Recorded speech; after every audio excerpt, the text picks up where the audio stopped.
porque nos permite reunirnos el Señor en este lugar para estudiar su palabra. En esta noche, hermanos, vamos a hablar sobre un tema que en verdad es un tema bastante amplio. El tema del Espíritu Santo es un tema muy amplio y tratar de enfocar en una sola predicación todo lo que es en cuanto al Espíritu Santo sería imposible. Pero vamos a hablar solamente de una parte del Espíritu Santo. Vamos a hablar en cuanto a algo que me llama mucho la atención y que muchas veces pareciera que tomamos a la ligera. La palabra de Dios allá en Efesios, leemos allá en el capítulo 5 y en el verso 18 dice, antes bien sed llenos del Espíritu Santo. Y cuando leemos esta palabra, hermanos, antes bien ser llenos del Espíritu Santo, lo tomamos a veces a la ligera. ¿Qué es? Esto es un mandamiento, llenarnos del Espíritu Santo. En el mundo religioso hay una gran confusión en cuanto al tema de la llenura del Espíritu Santo. Vemos por allá que muchas veces piensa que el llenarse del Espíritu Santo es una manifestación, que se va a dar una manifestación externa. Muchas veces lo confunden con dones espirituales y muchas veces confunden qué es la llenura. ¿Quiénes son los que deben llenarse? Muchas veces podrían pensar, no, solamente son para aquellos que están al frente. Pero la palabra de Dios nos dice que debemos ser llenos del Espíritu Santo. Y esto le atañe a usted, hermano, y a mí, y a todos. Todo aquel. Vamos a estudiar algunos textos en la Biblia sobre la llenura del Espíritu Santo, pero nos vamos a enfocar precisamente en este. Vamos a ver algunos textos donde se habla de la llenura. Vamos allá a Hechos capítulo 2, verso 4. Y aquí este verso, los apóstoles estaban en el aposento alto, estaban allá orando, y dice que en Hechos 2, capítulo 4, versículo 4, perdón, dice, pero fueron todos llenos del Espíritu Santo y comenzaron a hablar en otras lenguas según el Espíritu les daba que hablasen. Al escuchar esta palabra, les repito, hay mucha confusión. Cuando muchos leen esta palabra, bueno, el ser lleno del Espíritu Santo es la muestra de la llenura del Espíritu Santo, es hablar en otras lenguas. Y entonces vemos allá a quienes están hablando en lenguas. Este hecho que se da en este versículo que nos habla el apóstol, el escritor Lucas, nos habla de cómo los apóstoles recibieron la promesa que Jesús les había dado. Y de cómo se había cumplido la profecía de Joel, de que iba a derramar el Espíritu Dios y que iban a profetizar. Entonces dice que hablaron en diferentes lenguas, en otras lenguas, y más adelante podemos analizar que esas lenguas no se refiere a cualquier tipo de sonido, sino específicamente de idiomas. Y ahí vemos que hay más de 12, 14 idiomas diferentes en quienes pudieron escuchar las lenguas, el idioma, este mensaje, el Evangelio de Jesucristo. Entonces, vemos que aquí la llenura, que fueron llenos del Espíritu Santo.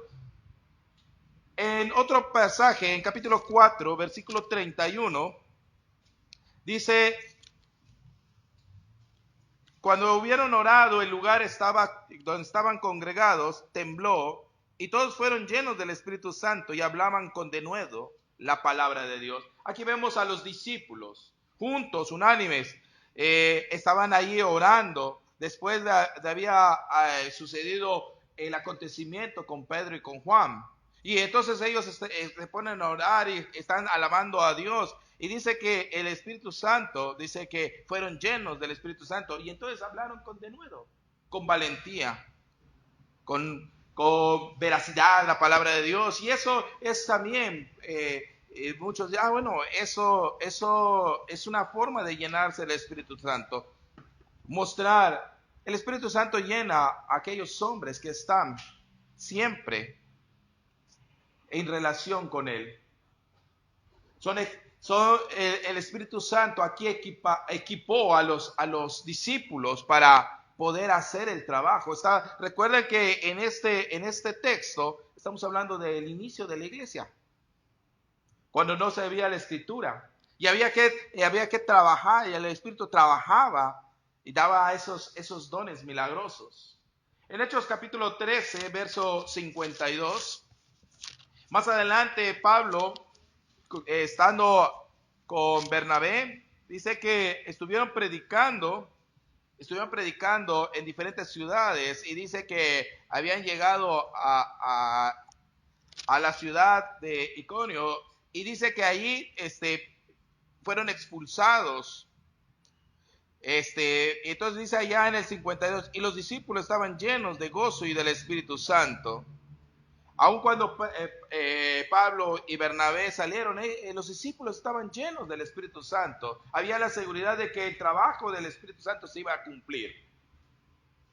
Cuando allá en Hechos capítulo 6, verso 3, leemos también la llenura del Espíritu Santo. Dice: buscad pues entre vosotros a 7 varones de buen testimonio, llenos del Espíritu Santo y de sabiduría, a quienes encarguemos este trabajo. Un requisito para el servicio de estos 7 servidores de las mesas, llenos del Espíritu Santo. Entonces, pareciera que cuando vemos esto, que dice, busquen a varones llenos, entonces pareciera que solamente algunos, pero cuando vemos que el Señor Jesucristo ya había dicho que el Espíritu Santo iba a venir, les iba a guiar, les iba a mostrar toda la verdad. Cuando le habla a sus apóstoles, a sus discípulos, le dice que hay cosas que ellos no podían soportar todavía, pero que iba a venir el Consolador, el cual les iba a guiar. Muchas gracias, hermano. Les iba a guiar. Y vemos ahí cómo esta promesa fue cumplida en el primer siglo, fue cumplida. Pero cuando vamos allá a Efesios capítulo 1,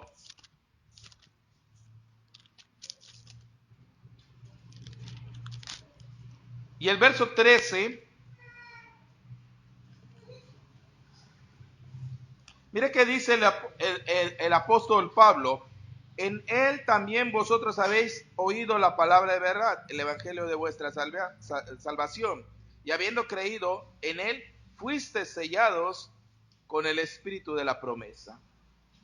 Y eso es lo que toca a cada cristiano, hermano, saber que nosotros fuimos sellados, hemos recibido el Espíritu Santo. El Espíritu Santo mora en cada uno de nosotros. Pero una cosa es que more el Espíritu Santo en cada uno de nosotros, y otra cosa es estar llenos del Espíritu Santo. Cuando usted se bautizó, hermano, el Señor le ha sellado con esta promesa. El Espíritu Santo es el sello de su promesa. Es el adelanto por la fe en el Evangelio. Es el adelanto que usted recibió. Allá en 2 Corintios capítulo 1, verso 22, dice: el cual también nos ha sellado y nos ha dado las arras del Espíritu en nuestros corazones. Hermano, usted y yo tenemos al Espíritu Santo. El Espíritu Santo mora en nosotros. El Espíritu Santo es necesario. Desde el momento que usted aún no era convertido, el Espíritu Santo trabajó para convencerle de su pecado, de que hay una justicia y que hay un juicio. Y eso es lo que le convenció. Es lo que usted pudo entender en la condición que se encontraba. Y que la única manera de ser justificado delante de Dios no puede ser por sus obras, no puede ser por su buen comportamiento, no puede ser por algún precio o por algún sacrificio, sino exclusivamente por el pago que hizo el Señor Jesucristo. Entonces, cuando usted entendió eso, usted procedió a creer, a confesar y ser bautizado. Y dice allá en Hechos capítulo 2, verso 38.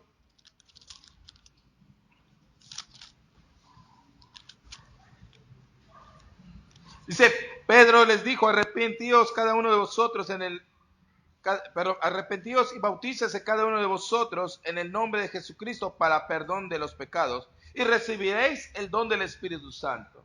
Hermano, usted y yo tenemos que tener la seguridad que el Espíritu Santo mora en nuestros corazones. El Espíritu Santo es el que nos habla y nos dice exactamente cuál es nuestra condición.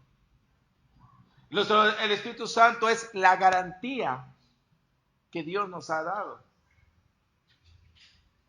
Pero una cosa es, como decía, tener al Espíritu Santo, y otra cosa es lo que dice Efesios capítulo 5, verso 18. Entonces la pregunta sería, hermanos, este sería el segundo punto. La pregunta sería, ¿qué impide que seamos nosotros llenos del Espíritu Santo? Porque una cosa dice, antes bien, sed llenos del Espíritu Santo. ¿Cómo podemos nosotros ser llenos del Espíritu Santo? ¿Por qué tal vez no estemos o no sabemos cómo llenarnos del Espíritu Santo? Allá en el verso 15, ponga sus ojos allá en Efesios capítulo 5, verso 15, y mire lo que dice la palabra de Dios. Mira pues con diligencia cómo andéis, no como necios, sino como sabios. Y aquí es donde vamos nosotros a poner mucha atención. La palabra que dice mirar, eso quiere decir presta mucha atención. Presta mucha atención, con precisión, con exactitud. ¿A qué le vamos a prestar atención, hermanos? Según la palabra, ¿en qué nos vamos a enfocar? Dice la palabra de Dios, dice, presta con diligencia,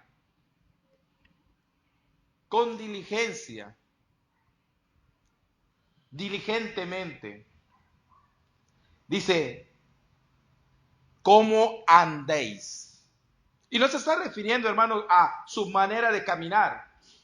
No se está refiriendo al camino que está usted llevando para su casa. Se está refiriendo a su conducta, a su forma de vida, a cómo usted se conduce en la vida. Pero fíjese, hermano, que usted dirá, siempre es la misma predicación en cuanto a cómo vivo. Precisamente, hermanos, porque en base a cómo usted vive, a cómo se conduce en la vida, va a tener como resultados ser lleno o estar vacío. Muchas veces pareciera que el mundo nos dice, nuestra vida es nuestra vida y cada quien hace con su vida lo que quiera. Pero el Espíritu Santo nos dice que nosotros miremos con precisión, con exactitud, nuestra forma de vida, nuestra conducta. Y nuestra conducta tiene que ser con inteligencia, no como necios, sino como sabios. Cuando usted va a mirar su forma de vida, tiene que utilizar la inteligencia para mirar todos los aspectos. Tiene que tener la responsabilidad al estar mirando su vida, ¿qué es lo que está haciendo con su vida? ¿Qué es lo que está haciendo? Requiere que tenga usted prudencia, sensibilidad en cuanto a las cosas que hace en su vida. Porque muchos aspectos de su vida, hermanos, los demás no los vamos a conocer. Muchos aspectos de mi vida, hermano, usted no las va a conocer de mí. Pero el único responsable que tiene que mirar con precisión y con exactitud la forma de vida es uno mismo. Y dice, no como necios, no como imprudentes, como aquellas personas que no tienen responsabilidad, como si no fueras responsable de tu vida. Lo que está diciendo la palabra de Dios, mira que tú eres responsable de lo que tú haces. Muchas veces el mundo le quiere echar la culpa a Dios. Es que Dios, si Dios existe, ¿por qué hay tanta maldad? ¿Por qué no acaba con los malos? ¿Por qué no destruye? ¿Por qué permite que haya tantas cosas en este mundo? Y quitamos la responsabilidad de nuestra vida, de cómo conducimos nuestra vida. Cuando uno no está cierto, mirando como sabio, con inteligencia, con sabiduría, puede uno hasta negar a Dios. Si usted ve a una persona que niega a Dios, ciertamente eso es necedad. Se aparta del mandato de Dios. No quiere estar bajo su orden. Y como consecuencia, ¿qué sucede con las personas que no quieren estar bajo la orden de Dios? Se corrompen y comienzan a hacer cosas abominables. Comienzan a hacer cosas que no son conforme a Dios. Hermano, cuando usted comienza a no mirar su vida, cómo se está llevando, es fácil de que su vida se vaya yendo a la corrupción. Es fácil comenzar a ver las cosas del mundo y parecer que son atractivas. Si nosotros no tenemos esa visión a nuestra vida, de nuestra vida, esa forma, vamos a perdernos, hermanos. Vamos a ir tras dioses falsos. ¿Y cuáles son esos dioses, hermanos, que nosotros seguimos? Yo no soy idólatra, pero mi idolatría es mi trabajo, es mi carrera, es mi proyecto, es mi necesidad económica, es mi familiar. Nosotros podemos, si no fijamos nuestra inteligencia en la manera como vivimos, cómo nos desarrollamos, cómo caminamos. Miren, vamos allá al verso 5:2. Andad en amor, como también Cristo nos amó y se entregó a sí mismo por nosotros, ofrenda y sacrificio a Dios en olor fragante. Mire, nos muestra el apóstol Pablo una manera de cómo andar. Y es una manera que muchas veces, hermano, no queremos andar de esa manera. ¿Sabe usted que su vida puede ser un olor fragante, un olor agradable para Dios? Si pusiéramos nosotros nuestra vida delante de Dios, sería olorosa, agradable lo que puede sentir Dios de lo que vivimos. Se puede satisfacer de nuestra vida el Señor. En verdad, si analizamos nuestra vida, hay cosas que están con inmundicia, con suciedad, con pecado. Dice el Señor, mira, anda en amor, de la manera como Cristo anduvo. Dice, ofrenda y sacrificio. Una ofrenda es algo que se va a dar, algo que le dan a Dios, algo que se le ofrece a Dios. ¿Qué es lo que tú estás ofreciendo en tu vida, hermano? ¿Qué tipo de ofrenda das? ¿Qué tipo de sacrificio das. Él mostró su vida.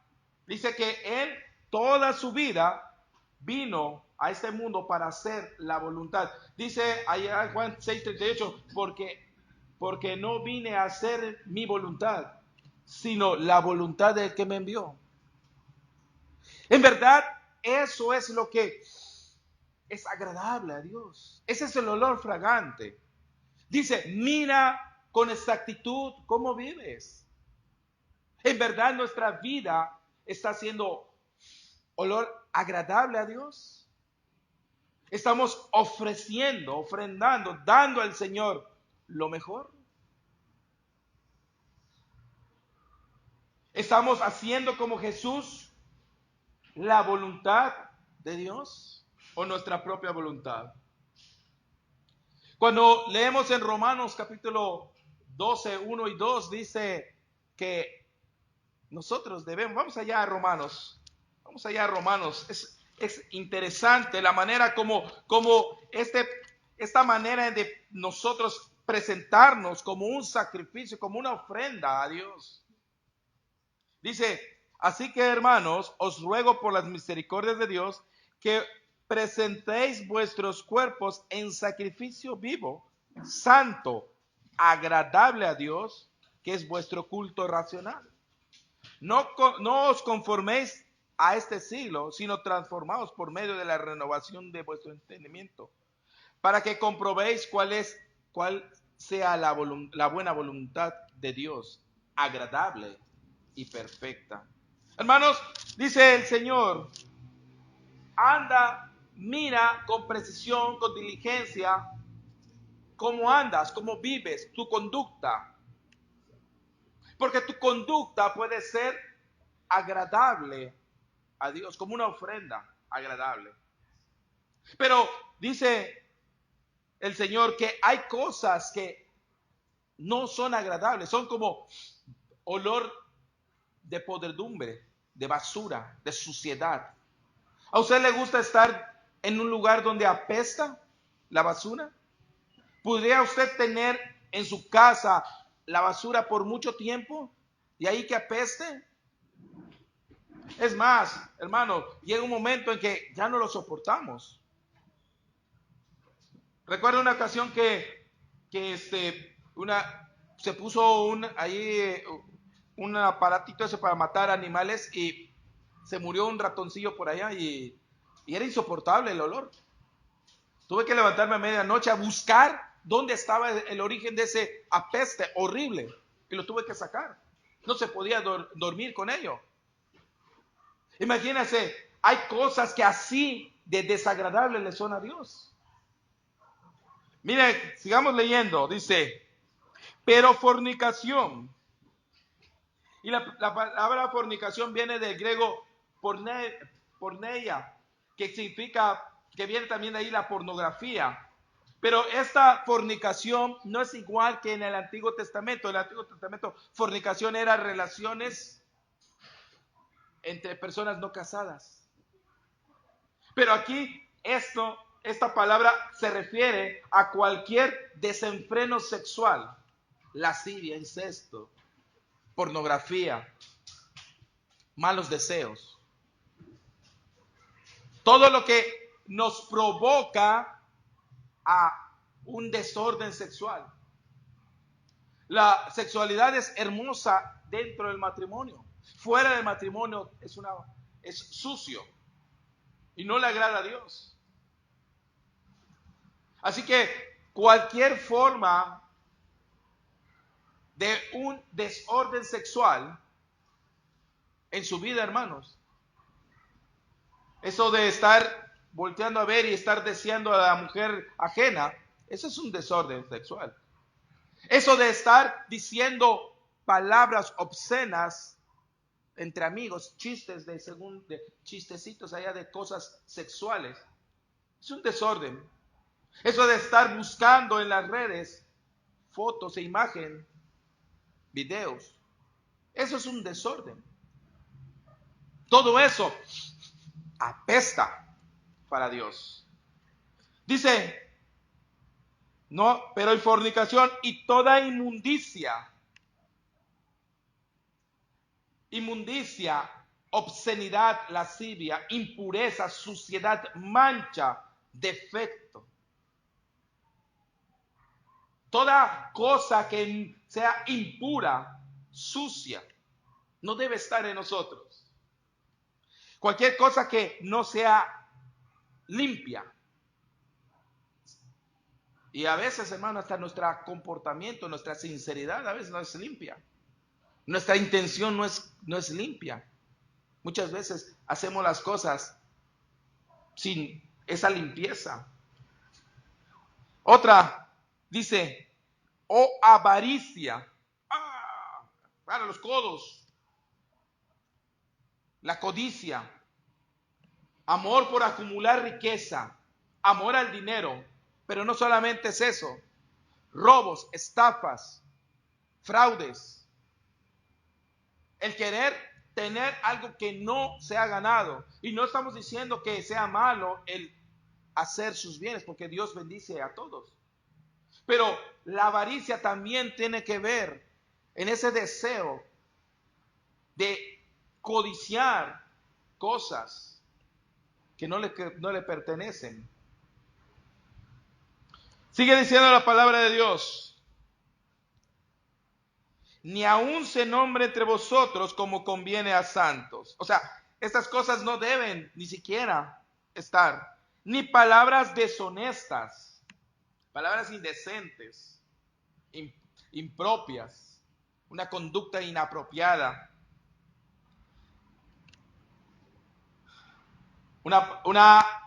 No solamente es una palabra, sino incluso un pensamiento. Algo que no debe ser una conducta correcta. Cualquier cosa, hermano, que le avergonzaría decirlo en público o que se supiera. Hasta esos pensamientos vergonzosos. Una conducta fea que es totalmente contraria a la voluntad de Dios. Necedades.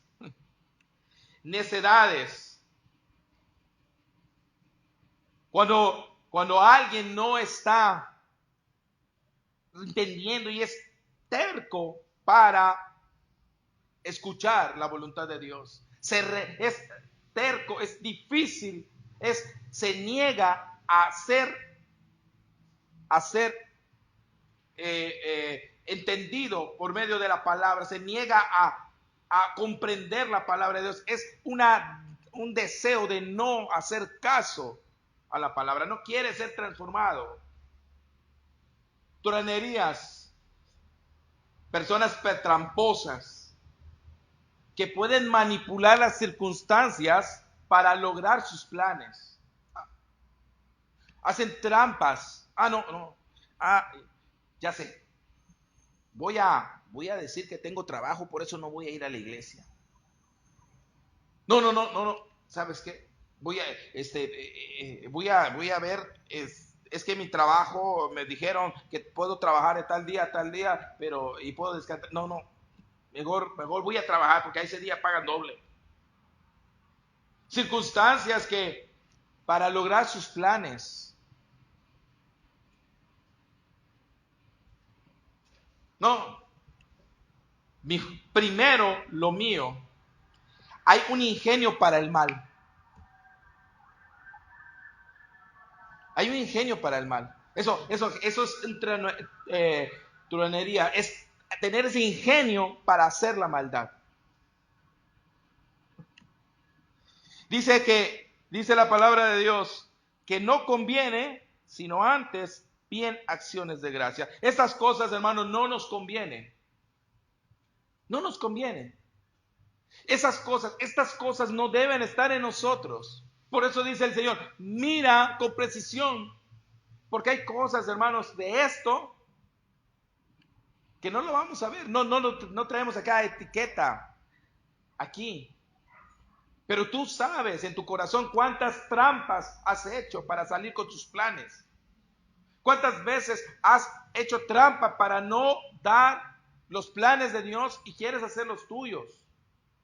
¿Cuántas veces has buscado la manera para que las cosas sean como a ti te convienen y no como Dios quiere? Esas cosas que te mueven y que aún te siguen llamando la atención, aspectos sexuales que te están llamando la atención, esas cosas, hermano, solamente tú lo sabes. Pero dice el Señor, mira con inteligencia, con precisión esas cosas. Porque tampoco dice, tampoco ningún fornicario, inmundo, avaro, que es idólatra, tiene herencia en el reino de Dios. Nadie os engañe con palabras vanas, porque por estas cosas viene la ira de Dios sobre los hijos de desobediencia. Los nacidos desobedientes. Esa palabra de desobediencia, hermano,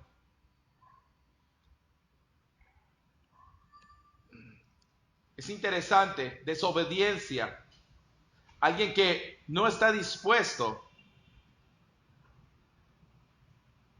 a hacer la voluntad de Dios, sino que busca cualquier otra cosa antes que hacer la voluntad de Dios.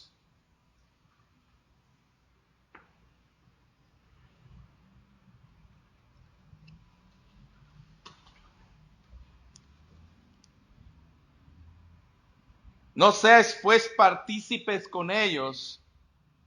¿Cuántas veces no te han dicho, no te reúnas, no lo hagas? Ellos nada más te quieren manipular, ellos nada más quieren que tú hagas las cosas, pero tú ven, sigue. Te dejas llevar por estas personas. Porque en otro tiempo erais tinieblas, mas ahora sois luz en el Señor. Andad como hijos de luz. En verdad, hermanos, Dios nos ha llamado con amor, nos ha llamado con un llamado especial para nosotros. ¿Cómo podemos entonces ser llenos del Espíritu Santo? ¿Cómo podemos nosotros ser llenos del Espíritu Santo? Simplemente dejando estas cosas, mirando nuestra vida y haciendo un lado las cosas. Porque en el versículo 9 nos dice, porque el fruto del Espíritu es toda bondad, justicia y verdad. Si tu vida está basada en la bondad, si tu vida está basada en la justicia, si tu vida está basada en la verdad, seguramente eso es fruto del Espíritu Santo. Si tu vida hay ese tipo de relación con Dios,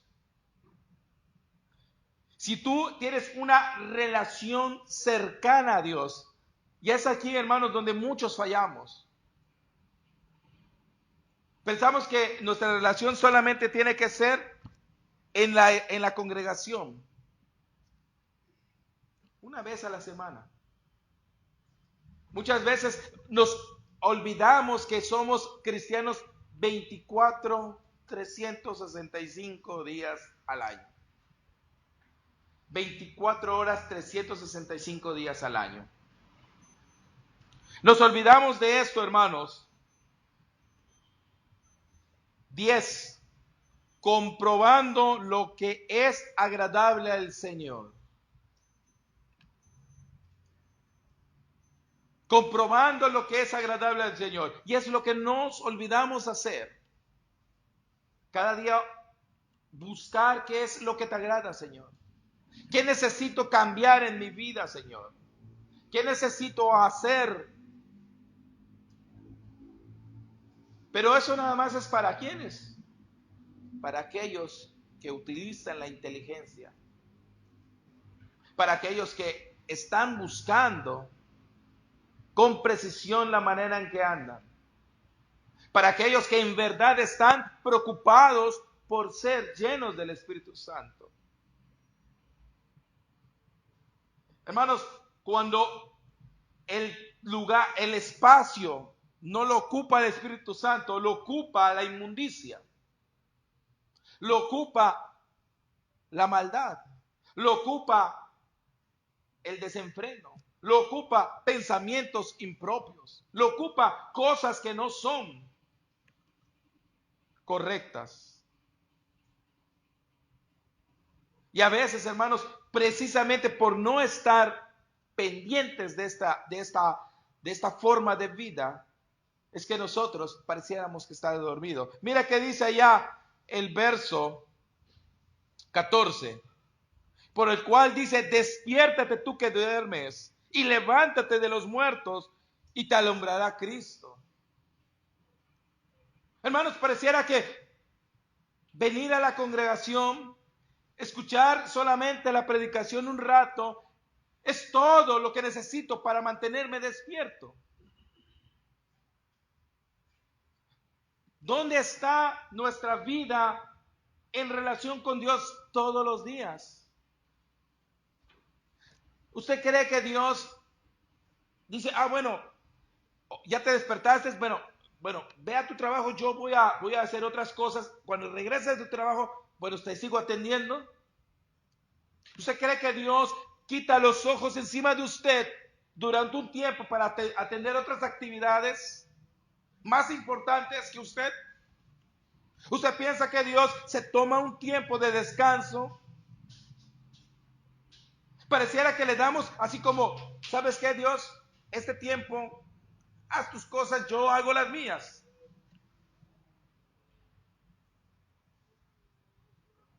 Se nos olvida, hermanos, que debemos estar constantemente mirando con diligencia cómo andamos.